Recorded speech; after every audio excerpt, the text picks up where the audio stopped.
In this lecture, we're going to classify matter using the chemical notation called chemical formulas.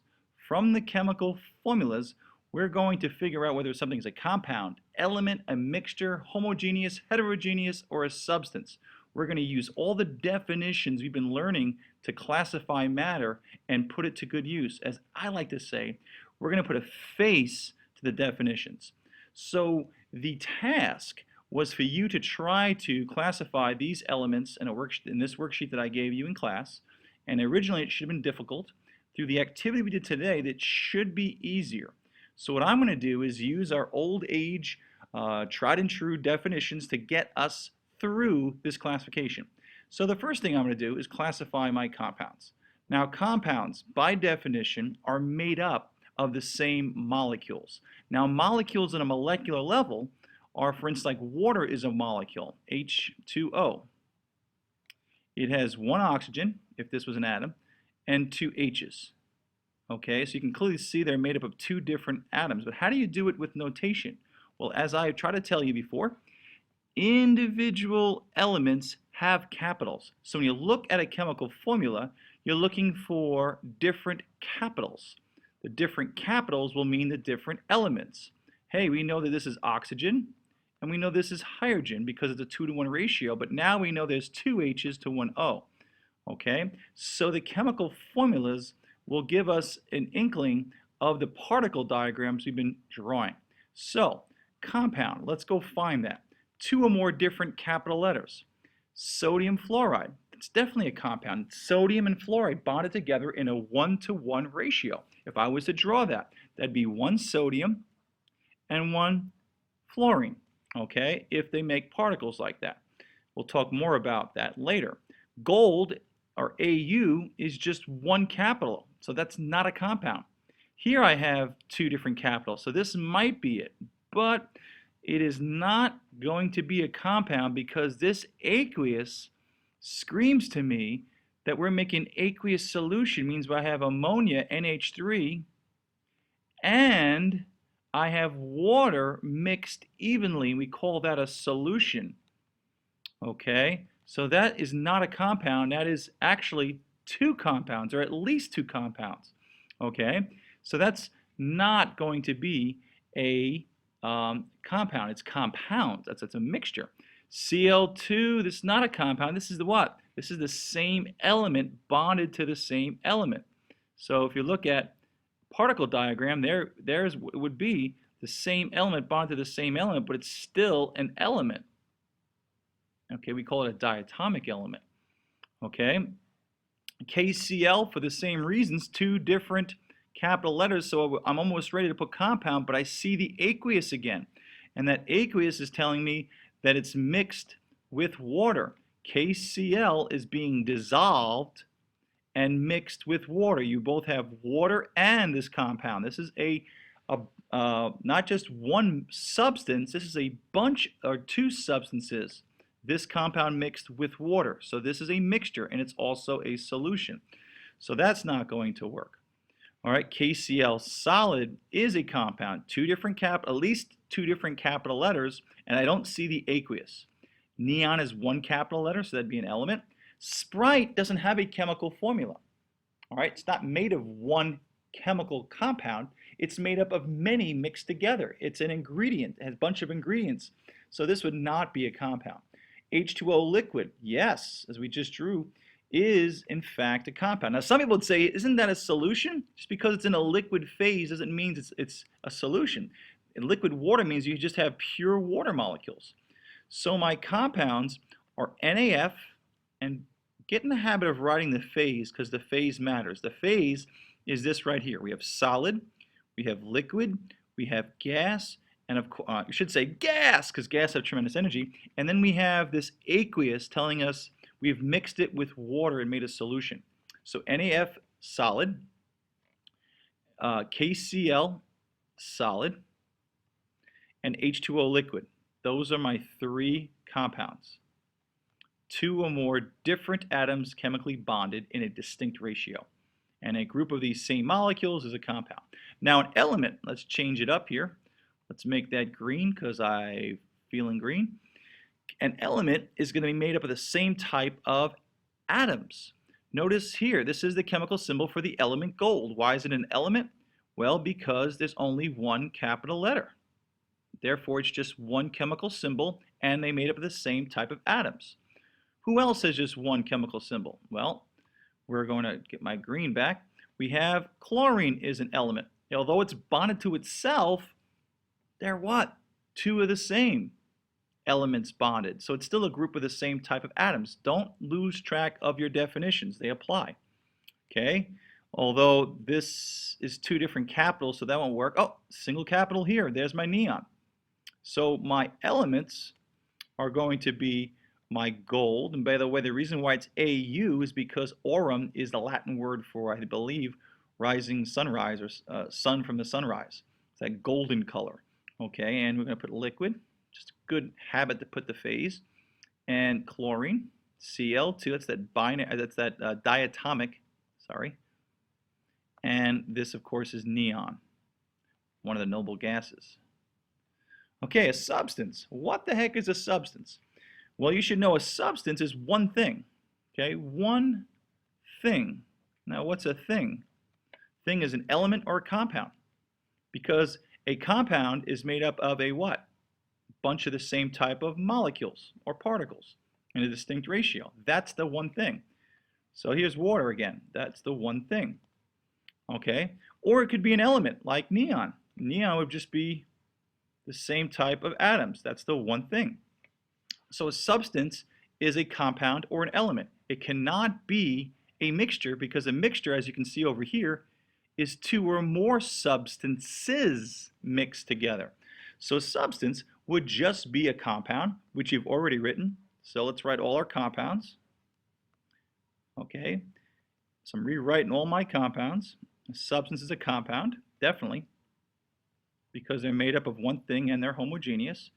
And it's also my elements, because they're made up of the one thing also, which is the same type of what? Atoms, right? For those that responded. For those that didn't respond, please respond. All right, neon. So these are all my, guess what? Elements and compounds are my substances. Mixtures are not. So what I did not circle must be mixtures. So they're looking for a homogeneous mixture. Now, a homogeneous mixture is two or more things in close proximity that are mixed evenly. The only way we know they mix evenly if they make a solution. And you don't know if they're mixed evenly unless they're right in front of them. Or you can make some guesses. What helps us is the notation of the aqueous. So if I was to do this, go to my red, this aqueous screams to me, I have a homogeneous mixture that's evenly mixed, completely dissolved. Okay? Just like what you saw in class today. So we would have NH3.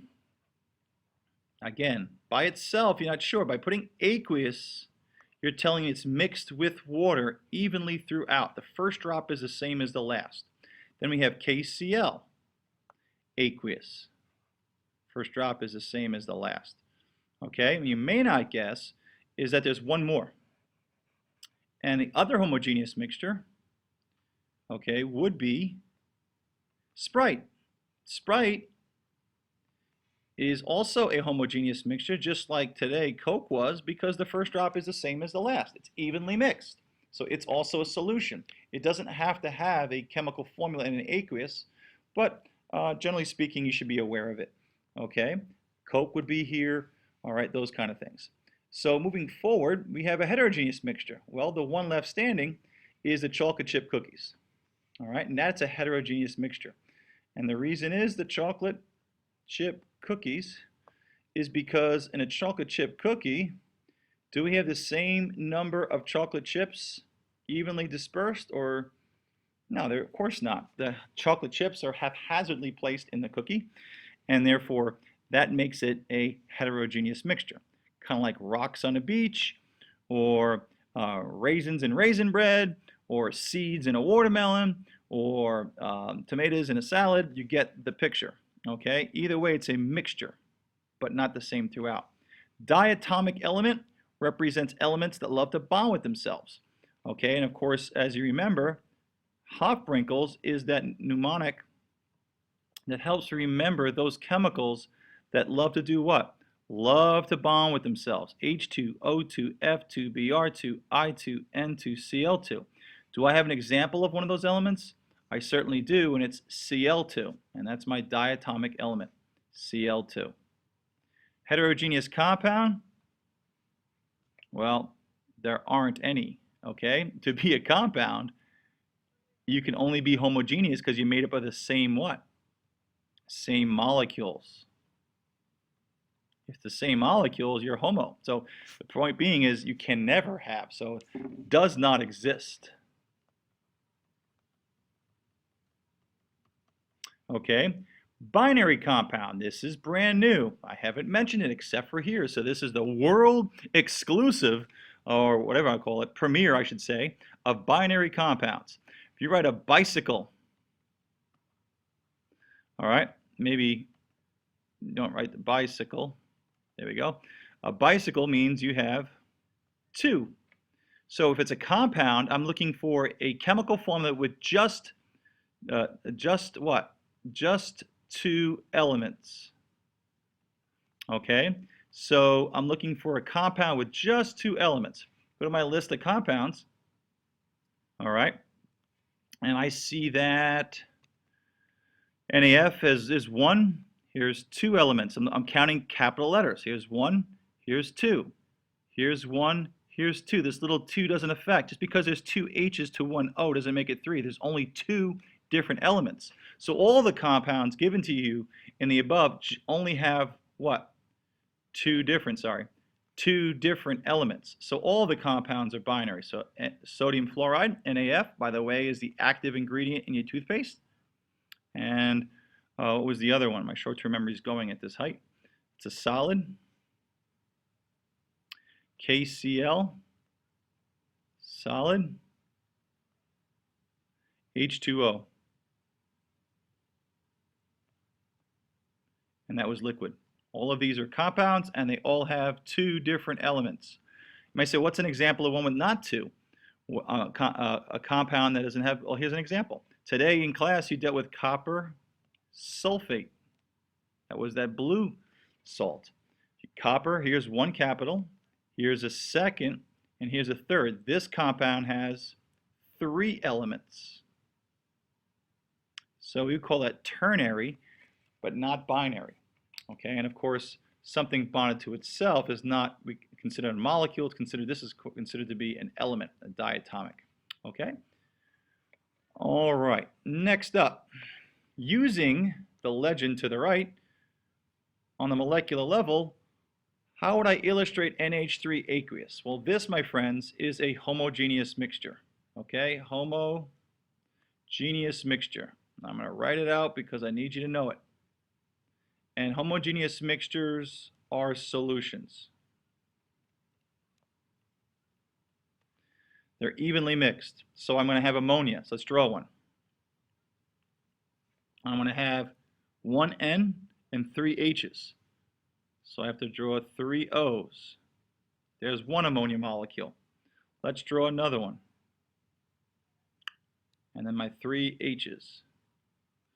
Okay, now, this is ammonia and what? Aqueous means what? Mixed and dissolved in what? In water.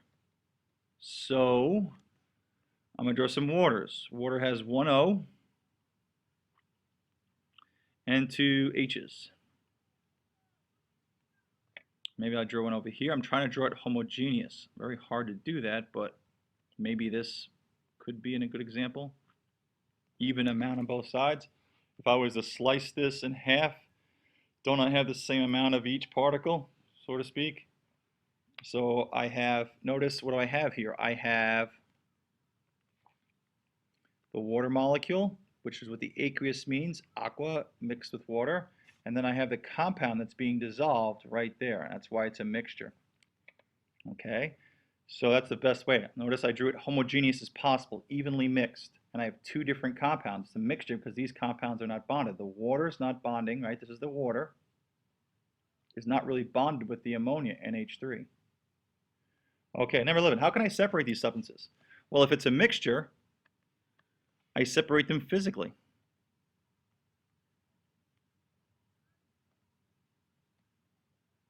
All right, we learned today that mixtures are made physically and they're separated physically. These aren't chemically bonded, so you can pull them apart, you can screen them. Now, you can't really screen out water. So if you remembered, we could do what? We can evaporate the water. Evaporation is a technique. How about distillation? Didn't we see today a distillation column?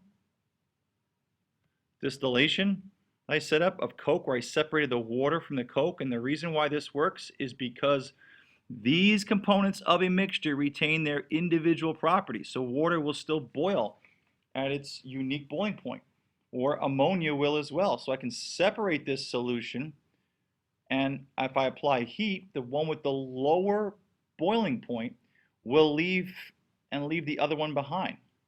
And that's how we distill. Okay, like we talked about today, we distill crude oil, which has gasoline, has kerosene, diesel fuel oil, all kinds of things, hundreds of products. And we heat it, and at different temperatures, the different components leave. All right, I hope that helped. I'd like you to do the next half of this on your own. Please look back at your notes here. I do have a key available that goes over this front side and the back side if you're into reading and not listening to a voice. Okay, Kara? All right, bye-bye.